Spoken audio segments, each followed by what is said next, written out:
New Zealand's Prime Minister-elect Jacinda Ardern promised a government of change as she met with leaders of her centre-left Labour Party Friday to prepare to take power after a stunning election win.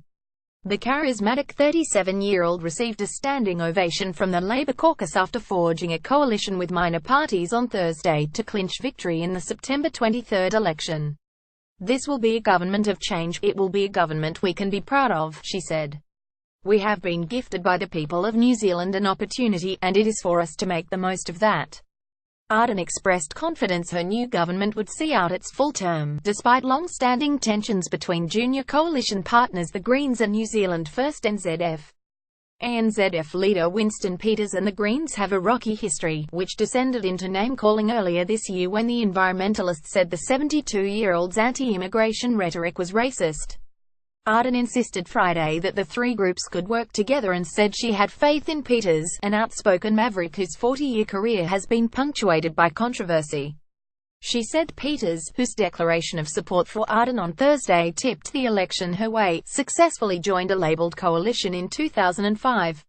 Labour has been in an agreement with NZF before. Mr Peters and New Zealand First were a party of their word. That provided stability and we delivered, she told Radio New Zealand. Straight to the grindstone. Ardern, who took over the Labour leadership less than 3 months ago and is now set to become New Zealand's youngest leader since 1856, said she was still processing her meteoric rise. "I probably need a bit of time for quiet reflection before it all sinks in, but for now it's straight to the grindstone," she told TV3. The new leader said she had received congratulations from Australian Prime Minister Malcolm Turnbull, Britain's Theresa May and Canada's Justin Trudeau. But she kept the celebrations low-key on Thursday night after ending Labour's 9 years in the wilderness.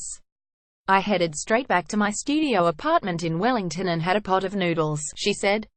Ardern denied her government was a coalition of the losers considering the outgoing National Party claimed 44.4% of the vote, well above Labour 36.9%, ANZF 7.2% and the Greens 6.3%. "Obviously I'd characterise that as unfair. We formed a coalition government based on the majority of votes," she said. Ardern expects to allocate ministerial portfolios and release detailed policies next week, as well as implement a 100-day plan of high-priority reforms. These include slashing immigration numbers by up to 30,000 places a year, clamping down on property sales to foreigners and setting a goal of zero carbon emissions. Coalition parties will also push their own pet reforms, including a Greens plan to hold a referendum by 2020 on legalizing cannabis for personal use.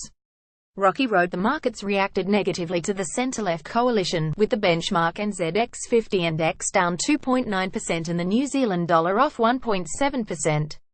Capital economics analyst Paul Dale said policies such as reducing migration and running tighter fiscal policy were less growth-friendly than those of the outgoing National Party.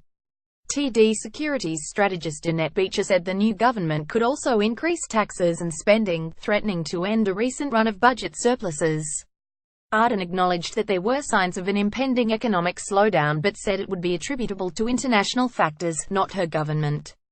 "We will potentially have a rocky road in front of us," she told NewsHub. "If you have an economic outlook that's affected by international markers, then it's your job to manage them, but we can't always control what we face." No one blamed the national government for the GFC global financial crisis, for instance. Ganesh Nana, chief economist at financial consultancy Burl, said market fears were overstated.